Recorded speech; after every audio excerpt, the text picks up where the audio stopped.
नमस्कार मित्रांनो, श्री मराठी स्टोरीमध्ये आपल्या सर्वांचं मनपूर्वक स्वागत आहे. न कळत जुळले प्रेम भाग अंतिम. विकासराव अभिला एक एक करून सर्व गोष्टी सांगत होते. सुभद्रा म्हणाले, विजयराव मान्य आहे, तिने तिच्या स्वतःसाठी स्टँड घ्यायला हवा होता, पण परिस्थिती बघता तिला ते नाही शक्य झालं आणि तिने स्वतःचा विचार न करता तिच्या प्रेमाचा आणि तिच्या आपल्या माणसांचा विचार केला. तिला कुणालाही दुखवायचं नव्हतं हो. आणि आज आपल्या सर्वांच्या या नाट्यामुळे ती आपल्या सर्वांना सोडून निघाली होती. जर मी आणि दादा आम्ही वेळेवर पोहोचलो नसतो तर आज किती विपरीत परिस्थिती निर्माण झाली असती, तुम्हीच सांगा. सुभद्रा विजयरावांच्या खांद्यावर हात ठेवत त्यांना समजावून सांगत होते. विकासराव म्हणाले, विजयराव आपणही चुकलोच. आपण आराध्याला गृहीत धरलं. तिच्या दृष्टीने आपण विचार करायला हवा होता. असो, पण आपले नशीब बलवत्तर म्हणून आराध्या आज आपल्या सोबत आहे. विकासरावही विजयरावांची समजूत काढत होते. आपल्या मुलीचे हे रूप बघून विजयरावांचे डोळे भरून आले होते. विजयराव म्हणाले, आराध्या, माफ करशील ना बाळा तुझ्या पप्पाला. विकासराव आणि सुबोधरावांचे बोलणे ऐकून विजयराव आराध्यासमोर येऊन तिची माफी मागतात. आराध्या म्हणाली, पप्पा काय करतायत, मी पण चुकलेच की. तुम्ही सर्वार्थाने मला स्वावलंबी आणि स्वाभिमान बनवले होते, पण कधीही कुणासमोर न झुकणारी आराध्या तिच्या प्रेमापुढे मात्र नतमस्तक झाली, हरली अक्षरशः. पण पप्पा, मी साऱ्यांचा विचार करूनच पावलं उचलली होती आणि आजही मी तेच. आराध्याचा कंठ दाटून आला आणि ती तशी तिच्या पप्पाच्या मिठीत शिरली. विजयरावही मायेने तिच्या डोक्यावरून हात फिरवत राहिले. विजयराव म्हणाले, बस, आता रडायचं नाही. आता आनंदाने नव्या प्रवासाला संसाराला सुरुवात करायची. कळलं? आमचे भाचेराव चुकले खरे, पण त्यांच्या या चुकीत आम्ही सर्वही बरोबरीचे भागीदार आहोत. मुसमुसत्या कंठाने तिने होकार भरला आणि तिरपा कटाक्ष अभिकडे टाकला. सर्व बघून समजून उमजून आता तर अभिला काय बोलू नी काय नाही असं झालं. एवढा वेळ थांबून ठेवलेल्या भावना तिच्या आता उन्मळून आल्या होत्या. आराध्या म्हणाली, अभि, मान्य आहे, मी आपल्या नात्याला सुरुवातीला न्याय देऊ शकली नाही. मी आपल्यासाठी स्टँड नाही घेऊ शकले. बट त्याची जाणीव मला व्हावी यासाठी तुम्ही हे जे काही करत होतात ना, ते कदाचित बरोबरही असेल. पण आज जर मला डॅड आणि बाबांनी थांबवलं नसतं तर काय होऊन बसलं असतं, याची कल्पना तरी आहे का तुम्हाला? कदाचित आज मी तुमच्यापासून खूप दूर निघून गेले असते, आणि तीही कायमची. आपली दोनही हातं एकमेकात घट्ट गुंफून अभिला पाठमोरी होऊन उंदके देण्याचं काम सुरू होतं तिचं. अभि म्हणाला, I am really very sorry सोना.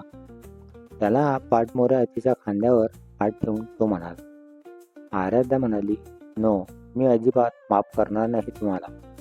खांद्यावर विसावला गेलेला त्याचा हात क्षणात झटकला गेला. पण तो अभि आहे आणि त्याला त्याच्या क्षणाला कसं मनवायचं हे चांगलंच ठाऊक आहे. क्यूटसा चेहरा करत तिच्यासमोर दोन्ही गुडघ्यावर खाली बसून अभिने आपले कान धरले आणि तिची माफी मागू लागला. त्याच्या अशा वागण्याने त्याची शोना पिघळली नाही तर नवलच, पण तरीही त्याला अजून थोडं तरसवू कदाचित असेल तिच्या मनात, आणि त्यामुळं तिने त्याच्याकडे साफ दुर्लक्ष केलं. चेहऱ्यावर जरी राग होता, पण आराध्याच्या डोळ्यात मात्र अभिसाठी असलेलं अथांग प्रेम ते काही लपवल्या लपत नव्हतं. हेच अभिने हेरलं आणि क्षणाचाही विलंब न करता अभि तिच्या समोर आला आणि तिला आपल्या दोनही हातात उचलून घेतलं. अभिच्या अशा अचानक वागण्याने जरा भांबवली ती. काय आणि कसं रिॲक्ट व्हावं तिला तिचं समजेना. अभि फक्त गालातल्या गालात हसत तिची मजा बघत होता. तिच्या मनात असलेल्या रागामुळे ती त्याला प्रतिसाद काही देत नव्हती. अभिने मुद्दामहून आपले दोनही हात ढिले केले. ती पडेल याची जाणीव करून दिली. तशी आराध्याला आपण पडणं अर्थ नाही ही जाणीव होताच तिनेही आपले दोनही हात अभिच्या गळ्याशी घट्ट गुंफले. अभि म्हणाला, that's like a good girl. हळूच तिच्या कानावर आपले ओठ फिरवत म्हणाला. त्याच्या एवढ्याशा कृतीनेही तिचं अंग शहारलं. त्याच्याकडे बघणंही टाळलं तिने. एवढी लाजून गोरीमोरी झाली होती आराध्या. अभि तिला तसंच उचलून मंडपात घेऊन आला. अभि म्हणाला, भटजी बुवा, मंत्रोच्चार आणि सर्व विधी लग्नाच्या पार पडलेल्या आहेतच. आता फक्त बाकी आहे ते माझे 7 जन्माची 7 वचनं. आणि ही वचनं हा अभि त्याच्या शोनाला त्याच्या स्टाईलने देणार. तुम्ही सप्तपदीच्या विधीला सुरुवात करा. एक प्रेमळ नजर आपल्या हातात समावलेल्या शोनाला बघून त्याने भटजीबुवांना आदेश दिला. अभि म्हणाला, मे आय प्रिन्सेस. अलगद तिच्या चेहऱ्याजवळ झुकून तिची परमिशन मागणारा तिचा अभि. आणि त्याच्या अशा बोलण्याने आपली डॅशिंग कॉप अगदीच लाजाळूचं झाड झाली. त्याचे तिच्या चेहऱ्यावर रेंगाळलेले उष्ण श्वास, त्याचा तो मंद धुंद करणारा सुगंध, त्याची ती प्रेमळ नजर, त्याचा तो ऑरा बघून आराध्याने आणि तिच्या रागाने क्षणात शरणागती पत्करली. आराध्या म्हणाली, अभि, मला खाली उतरवा ना प्लीज. सर्व बघताय. मला खरंच लाजल्यासारखं होतंय. Please Abhi. ज्यूसचा फेस करून तिचं विनवणं आणि नकारार्थी मान हलवून त्याचं तिला चिडवणं सुरू होतं. अभि म्हणाला, आता सप्तपदी तुला माझ्या मिठीतच पूर्ण करावे लागतील आणि हीच माझी पनिशमेंट. तिला मिठीत अजूनच कवटाळून तो म्हणाला. आराध्या म्हणाली, पनिशमेंट तर मी द्यायलाच हवी आणि इथे तर तुम्हीच घेतली. अशी कुठे पनिशमेंट असते होय? गाल फुगून त्याच्याकडे बघत होती. अशातही त्याला तिचे फुगलेले गाल ओढावेसे वाटत होते त्याला. अभि म्हणाला, राणी सरकार, आयुष्यभर तुम्ही द्याल ती पनिशमेंट घेत राहू, पण त्याआधी ही आताची पनिशमेंट पूर्ण करावीच लागणार आणि तीही मी म्हणणार तशी. त्याने पुन्हा तिला घट्ट कवेत घेऊन तिच्या माथ्यावर हलकेच ओठ टेकवले. सर्वजण त्या दोघांकडे आनंदाने बघत होते. विजयराव आणि प्रियाताई त्यांच्या मुलीला एवढ्या आनंदात बघून समाधानी होते आणि आपली यंग गँग ती तर त्यांच्या आयडियल कपलला नजरेत साठवत होती. रिया म्हणाली, आदित्य, हम कब शादी करेंगे? आदित्यचा हात हातात घेऊन समोर असलेल्या आराध्या आणि अभिला बघत रियाने आदित्यला विचारले. आदित्य म्हणाला, जब तुम मेरा खून पिना बंद करोगी मेरी स्वीट ड्रॅकुला. तिच्या हनवटीला धरून ओठाचा चंबू करून तो तिला चिडवत होता आणि तिनेही दिलास त्याच्या दंडावर फटका. तर दुसरीकडे अजित म्हणाला, किती सुंदर दिसत असणार दोघेसोबत. आपल्या विश्वात रम्मान होऊन त्या दोघांना बघत असलेली पायल आणि तिच्या शेजारी उभा राहून तिला विचारणारा अजित. पायल म्हणाली, अचानक तिच्या तंद्रीतून बाहेर पडत शेजारी उभा असलेल्या अजितवर पायलचे लक्ष गेले. अजित म्हणाला, आपणही आपल्या रिलेशन्सला एक चान्स देऊ शकतो ना Payal. Give me a one chance to prove my love 2 words to you please. पाणावलेल्या डोळ्यांनीच त्याने आर्जव केली. पायल म्हणाली, मलाही तुला सर्व काही सांगायचं आहे, अगदी पहिल्यापासून, की मी का वागले असं तेव्हा. त्या क्षणी मी कुठल्या वादळात सापडले होते आणि अजित, हा चान्स तर मी मागितला पाहिजे तुझ्याकडे. तू प्लीज अशी विनवणी ना करूस.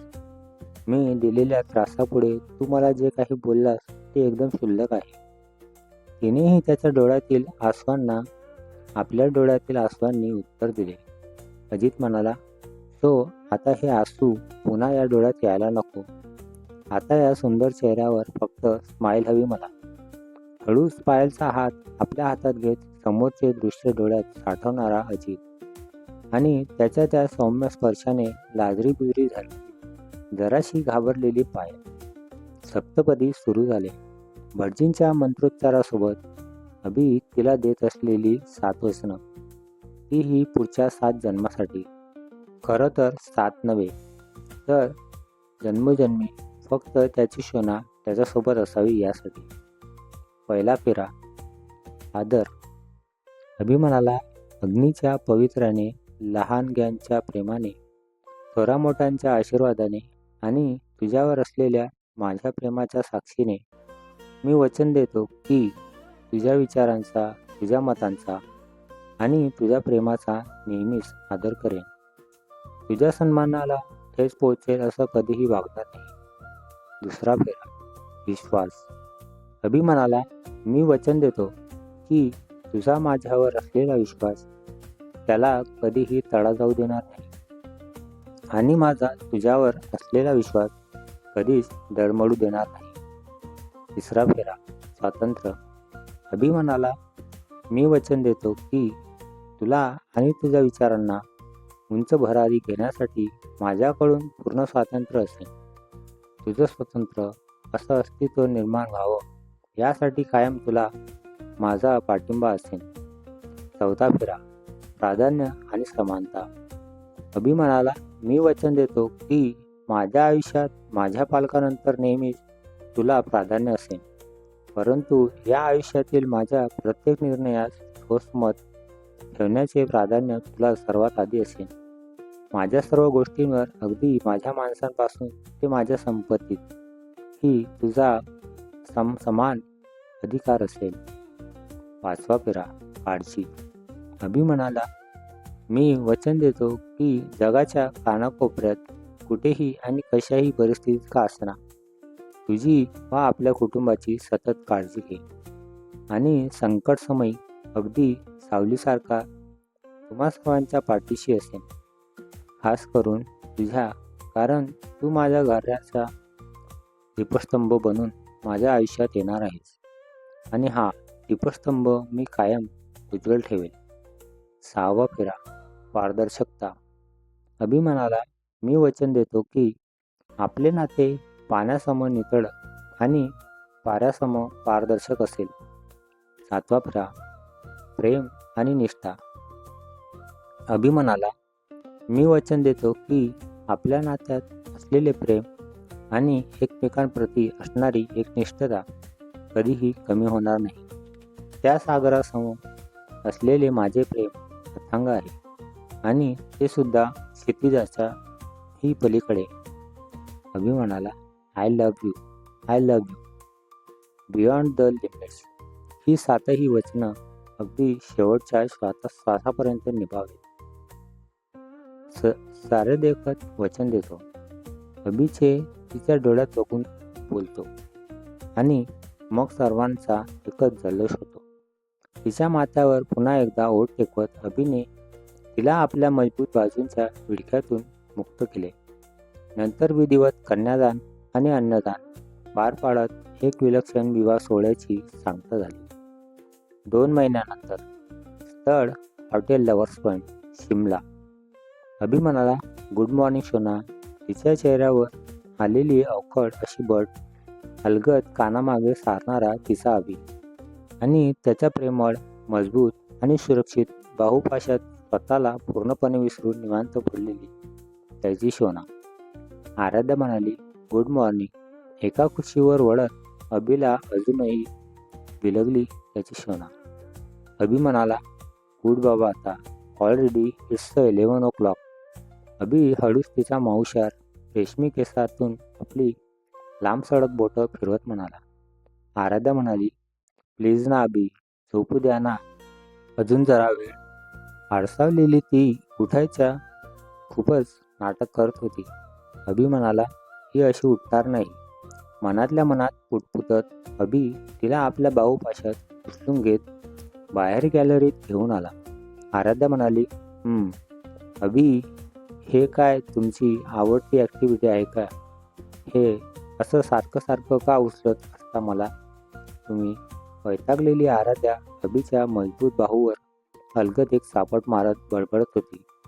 अभि म्हणाला, अरे शोना, ते रोज जिममध्ये जाऊन वेट उचलण्यापेक्षा तुला उचललेले कधीही बेटर. तिला एक डोळा मिसकावत तो म्हणाला आणि त्यावर तिचा कडकडून वाहणाऱ्या झऱ्यासारखा हसरा प्रतिसाद.